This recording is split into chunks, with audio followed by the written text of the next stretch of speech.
We appreciate you being here for this update on the recent market volatility webinar. We have with us today our Executive Vice President and Chief Investment Officer, Brian Perry, as well as our CEO and President of Pure Financial Advisors, Joe Anderson. Let's kind of dive in. Brian, I'll just kind of toss it to you if we want to get into some of the numbers, and we can go a little bit back and forth here. But some breaking news, I believe.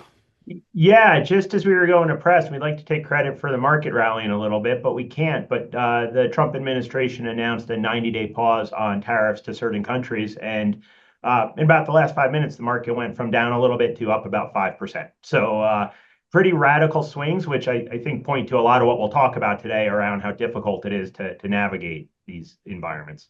Yeah, Brian and I would do these during COVID, and it seemed like every time we did one of these webinars, the market surged. So maybe we can keep the good luck going, Brian. But, there's a lot of talk about tariffs and really what's going on. So let's kind of dive into the overall markets. Yeah, well, maybe if we talk a little bit about tariffs and, the question of a trade war, right? And does anybody win a trade war? And economists' opinions will vary. And I think most economists would say that tariffs aren't good for economies. But I think this chart speaks to what the administration is probably looking at. And this just shows various countries and the percentage of the economy that's driven by international exports. And you can see that the US is, by a significant margin, the smallest percentage. And so I think the rationale of the government is that, hey, exports aren't as important to us as to others. We're also the world's biggest economy. We're better positioned to essentially bully or force other countries into getting closer to the trade terms that we want. And then with China as well, that's really the one that's been most focused. And Chinese trade has been declining for years. And so, maybe not as much of a concern there versus some other countries. So ultimately, I think the U.S. views it as, hey, we can be strong with China. And if you look at surveys, the vast majority of both Republicans and Democrats have an unfavorable view of China. So I think politically, that's somewhat safe ground for the administration. Trade declining there, and it's like, hey, if we can get better terms and stop essentially this what's viewed as unfair trade, that in the long run the economy will be a winner. Of course, in the long run, that's nice, but what's going to happen in the short run? And anytime you get big policy changes like this, the question of politics comes into play, right? And here at Pure, we're not here to talk politics or say whether policies are necessarily good or bad. We look at the world as it is, and we look at facts, and then we manage portfolios and do financial planning based on facts and probabilities. And the reality is that in the last 50 years, 60 years, there have been a number of presidents, and chances are that everybody out there are some of these presidents that they've been big fans of, and some of these presidents that they liked a lot less. But the market has done pretty well across almost every president. And in the couple of exceptions where the presidents didn't have strong stock markets during that time, there's other causes in all likelihood of that. So the bottom line is that there's a lot that goes on in the world. And even when there's a lot of policy coming out at a given time like there is now, the economy is such a large dynamic system and made up of the decisions of hundreds of millions or billions of consumers and thousands of companies that there is a lot going on. And in the long run, there's an upward momentum to markets and economies. The other part, and I think that this is really important, is that let's just take, if anybody out there, if you were born in 1960, right, you're 65 years old today, think about the things that you've seen in your lifetime. And this is just a small sampling, but we had a pandemic. Joe mentioned in 2020 when he and I were doing these things, it felt like, every other day, the world shut down. We couldn't leave our house. Companies that had been in business for a century all of a sudden couldn't be in business temporarily because they weren't allowed to have people come to their premises, right? During the last 65 or 85 years, a third of presidents have either been shot or forced to resign from office. Some of you may remember 18% mortgage rates or 0% savings rates. And we had the horror of 9/11 in the aftermath, an assault on the Capitol. We had wars. Nuclear threats, which hasn't completely gone away, but has diminished, but the Cuban Missile Crisis, where children are hiding under their desks. And then a big one that people forget was the dollar used to be backed by gold. We went away from that in the 1970s, and yet the dollar is still preeminent in the global economy. And so this is just a small sampling. Despite all that, back in 1960, the Dow was at around 600. Today, it's pushing 40,000. Right? So despite all of this news, all of this uncertainty, all of these things that the economy has faced, the market has done fine. And I think that speaks to the old saying that the market climbs a wall of worry. and that the future is never certain. And then we look at something like this, and this is a chart. It looks like a lot of squiggly lines. So if that's what you're seeing, that's fine. What this is this is the last 10 years of the S&P 500 and its declines. So that's why the lines are always negative, and you can see that the market has fallen repeatedly over the last 10 years.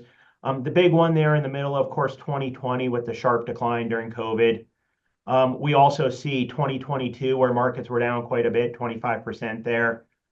Today we're down about 17.5% as of when this was printed. Look back at 2019 there. We were down about the same amount as we are today.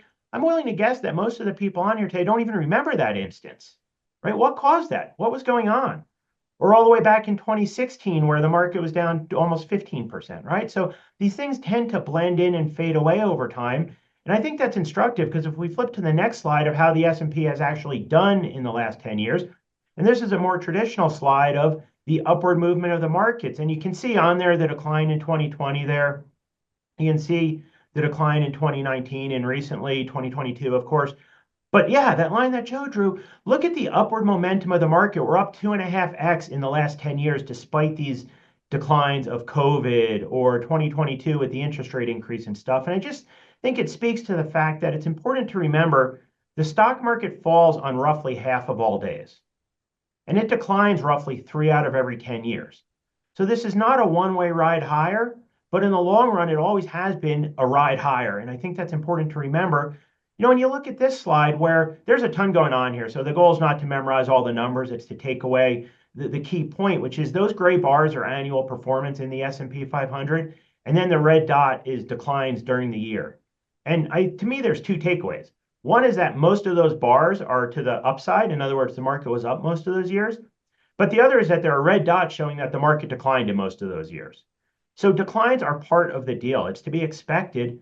And we'll get into this more later, but we know this. We're well cognizant of the fact that markets go up and down. We're also cognizant of the fact that we can't predict exactly when that will happen. So we've built our financial planning and our investments on that premise that markets will decline and that we want to be positioned for that and be able to take that into account as we go forward. Hey, Brian, a couple of things to notice here too is that when we have fairly large declines, if you kind of or look at every single decline except for this time period here, that's the 2000 bust. But all right, we're down 10%. The following year, we're up 15 and then 17. Here, we're down 7%. The following year, we're up 26. We were down 2, and then we have this huge bull run, and then we have the dot-com bust, but then look at the years of positive. Here, down 38%, but the following years, we got the money back. So even in the high years that we were up, as you were seeing, the markets were down at some period of time. So it's impossible to time any of this. And so it's just looking at these charts in history of saying, all right, here, we've lived through this before. What is the appropriate strategy moving forward? Just given our emotions, is that when we see down markets and we see the red, it's very easy for us to bail on the overall strategy. So true, right? And nobody's immune to that, right? I mean, we're humans. Nobody likes to see things fall. Nobody likes to lose money. And the reality is, and again, this is a slide with a lot going on, but this looks at consumer sentiment. How happy or sad are people, right? And if you look at the blue dots are either times where people felt really good or when they felt really bad. And if you look across the bottom there, every time that people felt really bad, then the gray line is the performance of the stock market. And look at how consistently when people are most pessimistic, it was followed by upward movement in the markets, right? And I don't know exactly when the bottom of people being nervous or uncertain about what's going on will be, but history tells us again and again and again that when people are most uncertain and perhaps most frightened is when markets are generally poised to do the best. The reason we emphasize this so much, and sometimes we can sound like a broken record of, hey, you have to come up with a game plan and stay the course and figure out a portfolio you can live with, is because of the massive, massive cost of mistiming the market, right? So if somebody had perfect timing and they could get in and out perfectly, then by all means do it. But in 30 years in this business, I've never met that person. This looks at a 20-year horizon of how did $10,000 invested in the S&P do? And you can see that 10,000 over this 20-year period turned into about 65 grand, right?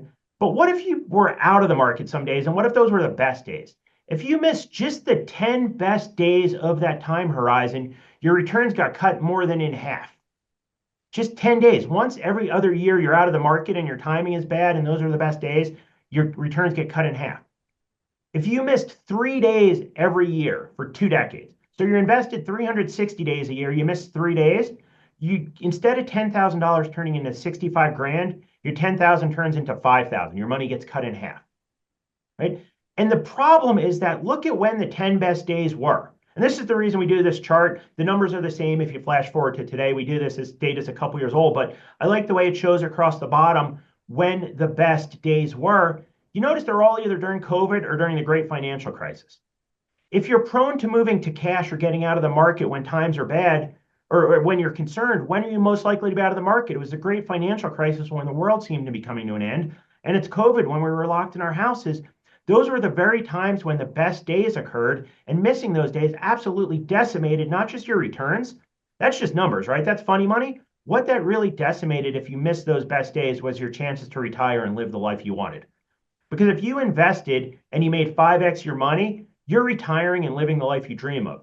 If you invested, missed the best days, and your money got cut in half, you're working till you're 100 or you're living on ramen noodles in retirement.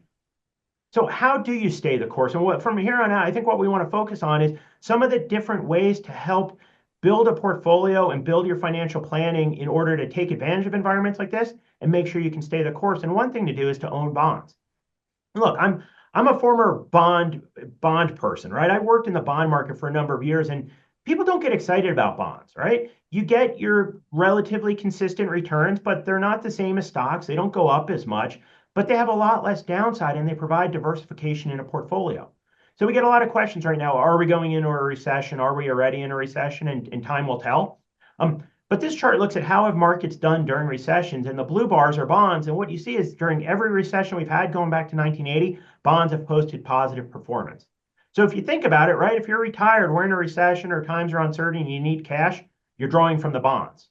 That's the big takeaway from this chart. But the other one is that in about half the recessions we've had, stocks have actually gone up.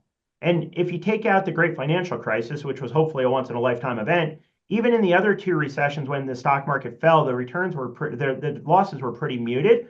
And I think that speaks to stocks as a leading indicator. So a lot of times stocks fall before the economy goes into a recession, and they start to recover even before we come out of the recession. And so sometimes it's not as clear of a linkage as, hey, we're going to go in a recession, let's sell stocks, because a lot of times they do okay in that recession.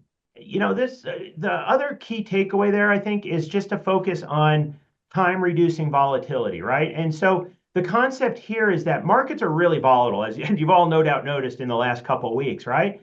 And so if you look at the green bar being stocks, the blue is bonds, and then the gray is just a hypothetical 60-40 portfolio. And that's not to say that 60-40 is right for anybody. That's just a number, right? It's just a mix. Everybody's going to be different. But you look at how wide the dispersion of the best year versus the worst year is in a single year period, right? The stock market was up as much as 52% over the last, 75 years, down as much as 30 some odd percent. But if you tighten that time period down to 5 years, now that range of returns declines to where the worst 5-year rolling return for stocks was down 2%. I think most people could live with that. You're also lowering the ceiling to where your best year is up 29%. Then you flash forward to 20-year rolling averages, and you see that these time periods really compress and that there's never been negative returns. And so this gets back to the concept of building portfolios for the long run based on probability of what sort of outcomes are likely, and then withstanding the volatility in order to take advantage of the math to get the returns you need to meet your goals. In order to be able to do that, though, one of the key things is that you need to make sure that you're taking an appropriate level of risk.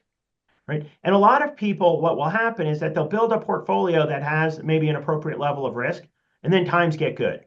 And times go along, and the stock market goes into a bull market, and they're like, okay, I'm just going to let it run, right? Or they're not looking at the portfolio, not managing it on a hands-on basis. And what you can see here is over the last handful of years is you have different asset classes. The blue is bonds, and the purple's international, the green's large growth, and U.S. growth stocks, and so on. And you can see what happens is that during that period, U.S. growth stocks did well. And so that percentage increased. Some of the others moved around a little bit. And then the percentage of bonds went down because stocks are going up more than bonds.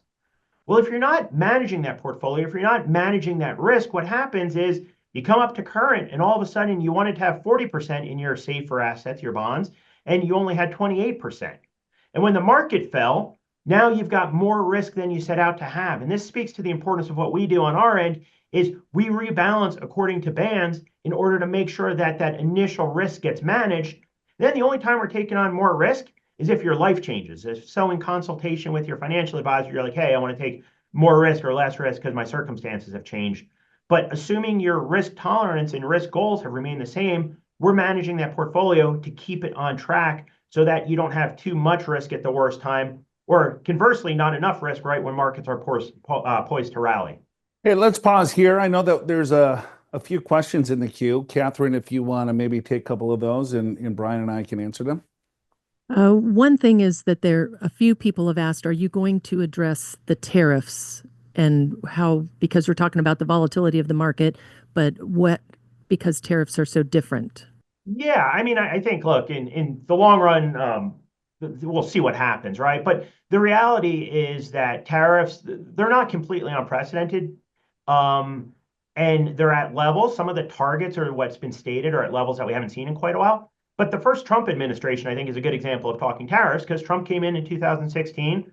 And he's been saying, to be fair, he's been saying since the 1980s that he thinks the US gets not a fair deal in trade. And so he came into office and he did something about it, right? He imposed tariffs that were at the time shocking, right, on China and other countries. Well, let's look. I mean, the economy, setting aside COVID, which is something you can't control, right? The economy did pretty well during Trump's first term, and the markets did really well during Trump's first term. So we have a precedent of tariffs being in place and the economy and the market doing just fine. Biden continued a lot of those tariffs. It wasn't as front and center maybe as under Trump, but a lot of those tariffs remained in place. Now Trump has come in and elevated some of those levels of tariffs, so we'll see. But there have also been pretty clear that in a lot of cases, and Treasury Secretary Scott Bessent briefed Congress before they were announced on the second, and even said, "Hey, these are negotiating points. These are high levels that we're stating to essentially be negotiating points." So I don't think the goal in a lot of cases is for this to be the actual destination. It's hey, we're going to come at you with the hammer, but then we're going to give you the carrot too, and let's find a happy medium that we can all live with.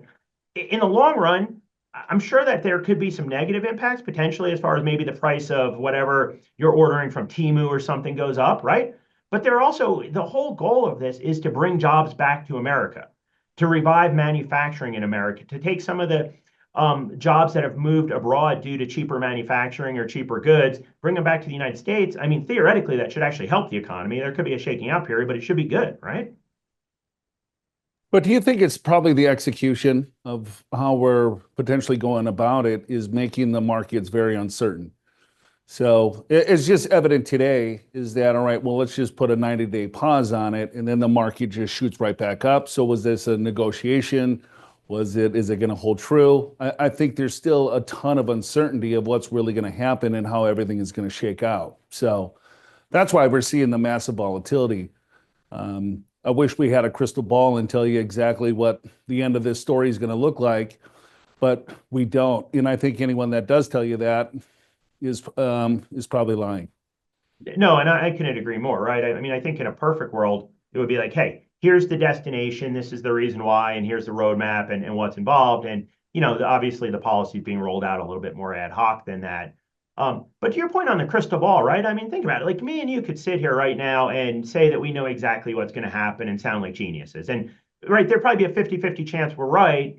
But what are the odds of us winning that coin flip again and again? And people's future, all of you out there, your future is too important, right? For us to guess just so that we sound smart. So it's, admitting where there's uncertainty and then what can we do to position, regardless of what evolves, that you're still going to be okay. All right, next question, Catherine. Yes. People are asking about how often does Pure adjust the portfolio mix in dynamic markets like this? We're constantly looking at the portfolio and it's looked at daily.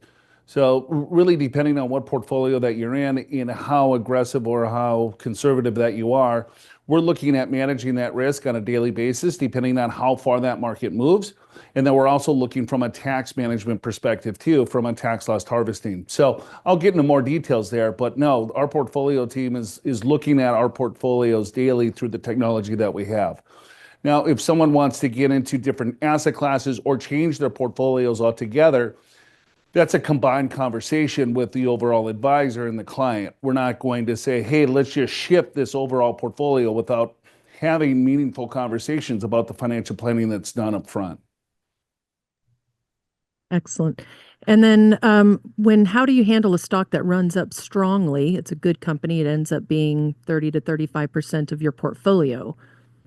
Yeah, you own NVIDIA, and then now it's worth half of it. Yeah.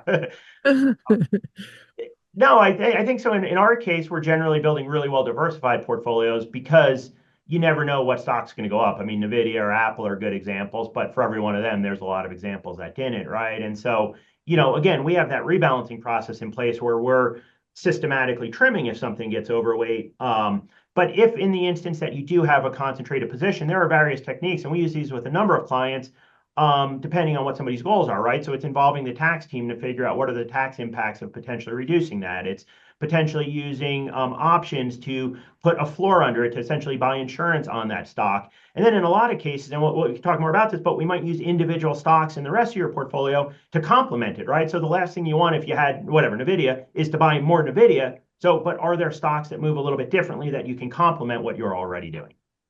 Yeah, I think if we take a look at the grand scheme of things and some action steps that we're making with our clients and that you should be thinking about if you're not one of our clients is that, first things first is we have to control our emotions. We're twice as fearful to lose a dollar than we are happy to gain a dollar. And so when we see our overall portfolios go down, 2, 3, 5, 6, 10%, in a very short period of time, then this is when emotions peak. And I think we all know this, and you've all heard this before, but it's so true because it plays out day in and day out that the average investor significantly underperforms the overall markets because they get in and out of the market at the wrong time.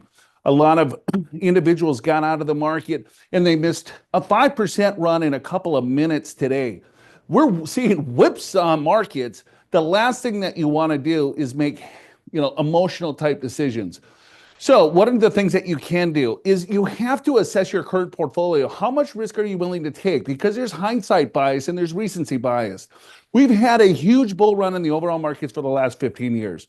We've seen markets do things that we haven't seen in the history of the overall markets almost. And so we get overconfident sometimes of how much risk that we're taking. But then when the markets pull back, it's like, well, I might be taking on too much risk. So I think the first step for all of you is just to assess your current portfolio. How much money do you have in stocks? How much money do you have in bonds? How much money do you have in cash? How much money do you have in alternatives? And what does that asset allocation look like? And what is that standard deviation, or what is the risk associated with your current portfolio? Do you have the right portfolio? Is it in line to your goals? What is this money for? So if you have a better strategy, you will have a lot more confidence as you experience volatile markets. Diversification is our best friend in regards to market like this. So we have stocks, you have bonds, you have cash, and you have alternatives. So Brian, let's talk a little bit about some of the things that people should be considering in regards to their overall diversification. Yeah, I think there's a couple things, right? And one is that, and this is important, is that a lot of times the best advice is to do nothing, right? As far as changing your diversification. So, markets like we talked about at the beginning go up and down. And so if you've got the appropriate mix, changing it may or may not make sense, right? But I think it's important to, like Joe just said, assess to make sure that you do have the appropriate mix, right? So that's phase one. And then if it's not right, consider some changes. When it comes to that asset allocation, so I come from the institutional world, and institutions make changes to their allocation as the world changes or as their goals change, but they do it in measured, right? And so they're not going, hey, I'm really optimistic, so I'm going to go 90% in stocks, and then, oh, I'm kind of nervous, I'm going to go 20% in stocks, right? They're making more measured changes, and I would urge all of you to do the same thing for the very reasons we said. For what it's worth, like the market was up 5% when we started, it's up 7% now. It's gone up another 2%. I mean, we should just keep talking all day, and who knows, we might go to infinity, right? But there are other asset classes too that you can consider that we use where appropriate, right? And there are various tools for various jobs, but there are assets out there now that are uncorrelated to other asset classes or to stocks and bonds, or not as correlated. And what correlation means is something moving in the same direction, right? And when you build a portfolio, what you want is some things that go in different directions, maybe that zig when something else is zagging, so that when you need money, you've got choices around what to sell.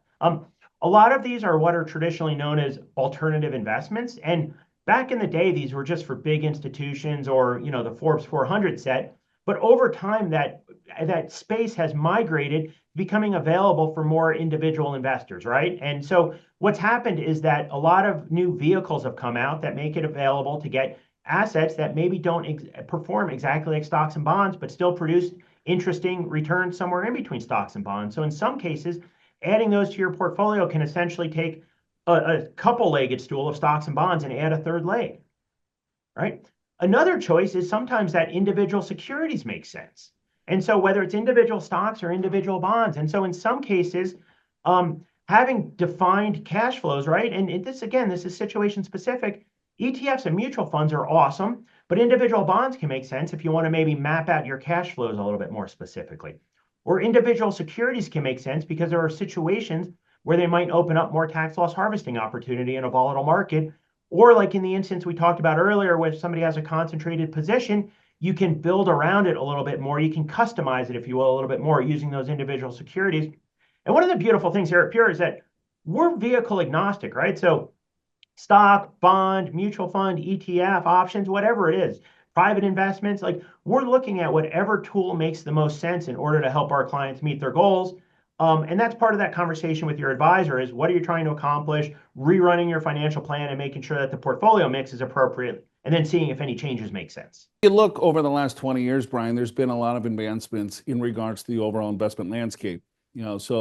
When we started the firm in '07, thinking about offering private investments to individual investors was really unheard of just because of the cost, the lack of transparency, the fees internally. You really didn't know what you were paying and all the middleman and everything else. If you look fast forward 15, almost 20 years later, is that the landscape has brought significant transparency to all investments in all landscapes. So that allows us to go to the marketplace and look at interesting options that we truly know what our clients would be going into. So from a standpoint of private credit to alternative investments, and also looking at different vehicles on how to hold individual securities that you can tax manage that a little bit better. Of course, every situation is going to depend upon the individual, but I think the breadth of knowledge that the market gives us to offer our clients maybe some more alternatives than we have in the past. Yeah, I think that's a great point. And to your point too, is like it takes time for these sectors to evolve, if you will, right? Where back 15 years ago, if you bought one of these things, you'd want to check your wallet on the way out because it was being sold by a shark. And then the landscape evolves to where there are better vehicles and better strategies. And now there is choice. And some of these have more of a track record to where we can look at it and say, okay, exactly what are clients getting? How is it going to fit in the portfolio? And, it's not right for everybody, but in some cases, these can really enhance somebody's situation. Managing risk, I think, is key. In first, determine what that portfolio looks like and what does that mix in regards to the overall portfolio. So, and you'd want to do this slowly. So as people approach retirement, they could be aggressive growth, right? And then they're kind of moving down the spectrum to a little bit more conservative as they need to draw income from the overall portfolio. In times like this, it's not like, hey, I'm in a growth portfolio. Let me get into this conservative portfolio because how I'm feeling today. These movements need to be determined on the overall strategy and what the portfolio is for, of what demand is for the portfolio. Because if you go too conservative too quickly, right, you're locking in losses. We've already bought the risk. Whatever your portfolio is down, 3%, 5%, 10%, or zero, you already bought that risk. Right? It's down. The last thing you want to do is that you bought the risk and leave without the goods of why you bought that risk in the first place. Because for an expected return to go higher than cash, we have to take on certain levels of risk to achieve that reward. There is no free lunch. So when it comes volatility, right, that's where discipline comes into play and making sure that you are doing things to manage the risk appropriately. We talked about rebalancing. So let's say you have a portfolio of 50% stocks and 50% bonds. So let's say the stock market does 10% and bonds do 5%. Over time, right, you're going to see this unbalance of stocks versus bonds. In times like this is where you want to sell stocks and buy more bonds. But a lot of times it's very difficult for people to do this because it's like, why do I want to sell my winners and buy my losers? because your winners could lose quickly. Stocks are volatile. There is no free lunch. There is no safe travel here. So understanding how you want to manage that risk and keep that portfolio sound, depending on what target rate of return that you're trying to accomplish. Now, when you look at taxes, volatile markets can be your friend if you're tactical. So what do I mean by that? Most of you have a retirement account, an IRA, a 401k, a 403b, a TSP, or whatever. When markets go down, great strategy. Move some of this money here into your Roth IRA. Why on earth do you want to do that? Because you pay tax when you go into the Roth. So I move $100,000. I'm going to move it into my Roth IRA. $100,000 is going to show up on my tax return, and I have to pay taxes on that 100 grand. Okay? Market's down 25% hypothetically. So I could still convert the same amount of shares, but it's $75,000. So I got a 25% discount on my Roth conversion from a tax perspective. The market recovers. All of that recovery is going to happen in the Roth. This is the best investment possible, or shell, because you'll never ever pay taxes here again. So when markets go down, you want to be tactical from a tax perspective. Get the money out and get it into a Roth. Another example here, how much should you convert? Well, I don't know. Look at what tax bracket that you're in, and you might want to just fill up the current bracket. Or maybe you might want to get aggressive and go to the next bracket. So there's a lot of different strategies that you can be looking at in times like this. Okay. One is, what about the aftermath of the market crash and our pension plans, i.e. CalPERS? I wouldn't be too concerned there, to be honest with you. But I mean, just with any investment, they're invested in the overall stock and bond market. There's a lot of money in CalPERS, CalSTRS, and any other, endowment. So in times like this, it gets volatile, but it's a defined benefit plan. So as you look at, there's benefits that are defined, right? As I retire, I get a certain benefit each year. A defined contribution plan is like your 401k plan. So the contributions are defined. I can only put so much dollars in. A pension, right? A lot of them are, going to more of a defined contribution plan, but that benefit is defined for you. I retire, right? Then I get a fixed amount of payments for the rest of my life. And so some of the concern is that, all right, well, here, how about if those pensions decline? Are they still going to be able to fund the benefit that is defined for me? There's a pension benefit guarantee corp. There's a lot of safety gaps behind there. I think how they manage that is based on those benefits. But yeah, I think with anything that's invested, there's no free lunch and there's no guarantees. Thank you. This was an interesting one. They wanted to know, have you looked into what if they miss the 10 worst days? We talk about missing the 10 best days in the market. Yeah, I don't have those numbers off the top of my head, but I'd guess your returns would be a lot higher. But, I think I'd want to look in a crystal ball and ask myself why, if no hedge fund manager or professional on earth can magically miss the 10 best days, what makes somebody that special and unique? And if so, they're probably going to become one of the wealthiest people on earth. Yeah. I think the point is that usually people get onto the overall markets when it's bad, and then the best markets happen the very next day or the very next week, and it's impossible to time it in. It's impossible to time it out as well. So if you just stay invested, you can know what your return is. But if you can dodge those worst days, call me, please. Yeah, send your resume. Good point. Okay, what about hard assets like gold?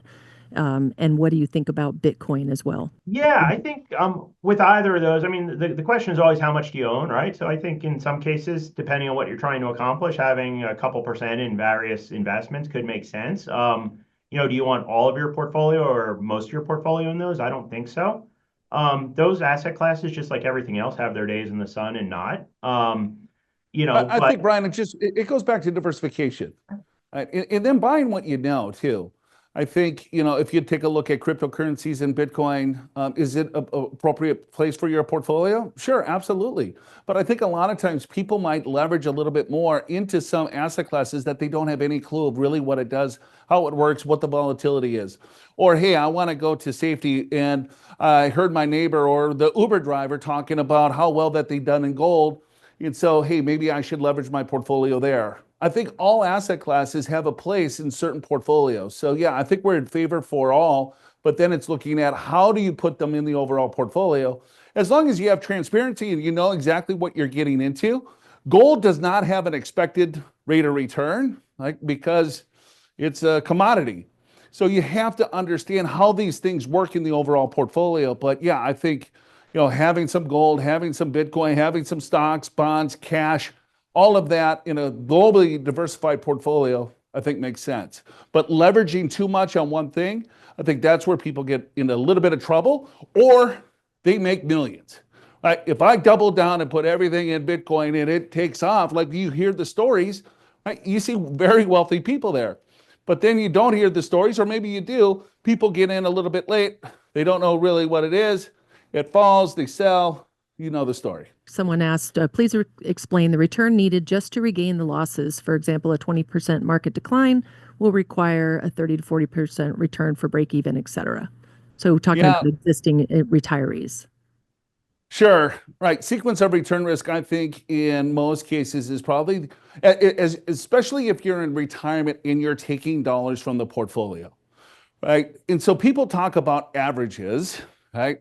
And so let's say if a portfolio is up 20%, or let's say it loses 25% and then it gains 25%, your average rate of return is zero. You lose 25 and you're up 25. But your account balance is not zero. You did not break even because you got that 25% on a lower number. So I'll have Brian do the math for me, but if I have $100,000 and I lose 25,000, 25% of that, I have 75,000. 25% on $75,000 is not 100 grand. It's close to 90 some thousand. So I don't even have my money back. So when a market goes down, you have to get a higher expected return to break even. And now when you start taking dollars out of your portfolio to live off of, it makes it that much more difficult to get caught back up. So that's why I've been saying a strategy to create income when you're in retirement is completely different than accumulating wealth. A volatile market, as we're saving money, is our friend. We love it, right? Market's down 10,000 points. I'm still putting my $200 or whatever it is into my 401k biweekly. I'm buying those share prices lower, the same really good stocks that I have. But now I retire and I don't have a full strategy to create that income.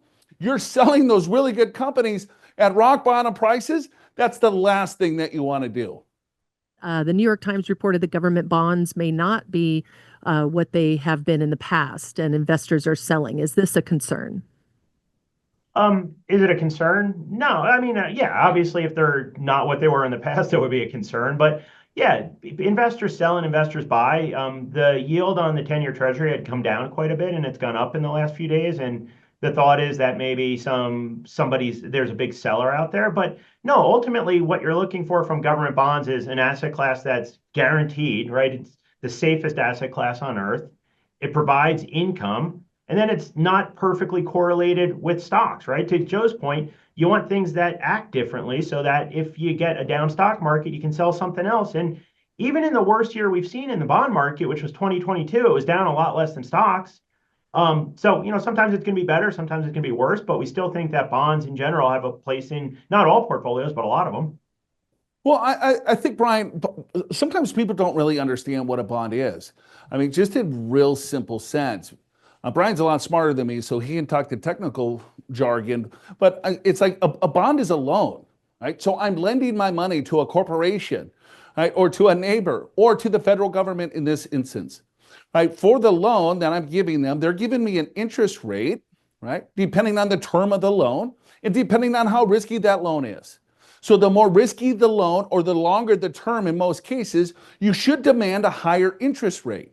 Right, so looking at banks lending mortgages out, if someone has bad credit, they have to pay a little bit higher interest rate than someone that has really good credit. But a bond is a loan. You're lending your money to that federal government for a certain period of time. You're getting an interest rate for that, for them using your capital. And then at the end of the term, you get your money back. So if I look at the US government, you're loaning your money to the US government. Are you afraid of a default? that the U.S. government would default on the loan? Or are you afraid of interest rates? So there's term risk, there's credit risk.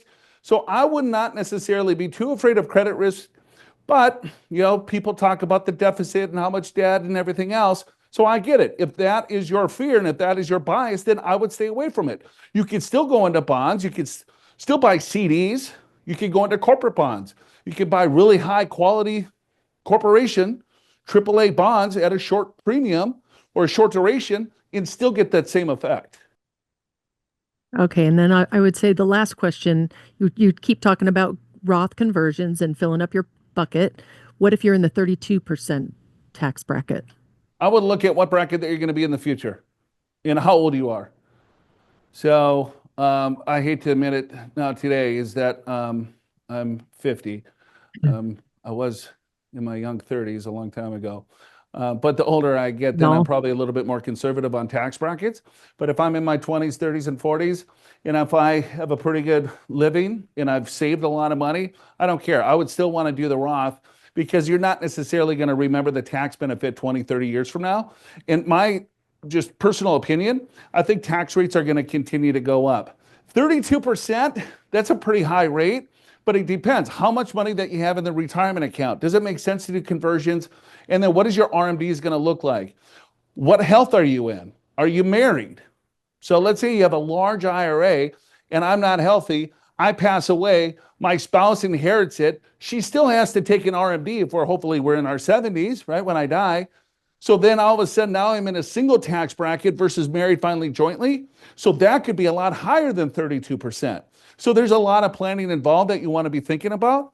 But the 32%, if it's the 22, 24%, in most cases, I would say, yeah, without knowing anything about your situation. 32, you probably got to dive in a little bit more and do some work. How diversified are you? How much money that you have in a Roth versus deferred versus non-qual and everything else that I just mentioned. All right, we got 1 minute left. Catherine, you got one more? Okay, with the probability of recession increasing, what are the changes being considered for client portfolios? In a nutshell, I guess. Yeah, I think we consider a lot of changes, but major changes are based on your circumstances, not on recession. Like we talked about a little bit earlier, we've got bonds in a lot of cases in portfolios if they are appropriate for risk tolerance. They tend to do well in a recession, and stocks are a leading indicator, and there's not a lot of evidence that they do poorly in a recession. And then value stocks tend to do okay. A lot of the stocks that we own are things like Procter & Gamble. Like people still need diapers in a recession, and so we feel pretty good about that. And then the last thing I'll say is global diversification. Not every country goes in a recession at the same time, and so having various countries also can help if the U.S. goes in a recession. All right, 45 minutes. That's it for us. Thank you for taking a little bit of time to join us. If you have more questions, we'll get the questions from Catherine. We'll dig through those and we'll get back to you for sure with some answers. I would highly encourage you to talk to your advisors. If you're worried about your current portfolio, there's definitely changes that you can make. We just don't make wholesale crazy changes without really diving in a little bit deeper in your personal situation. When markets get volatile, again, the last thing that you want to do is make wholesale changes. But you're right. We get this question, well, a recession, there's a looming recession coming, so what changes are you going to make with anticipation of that?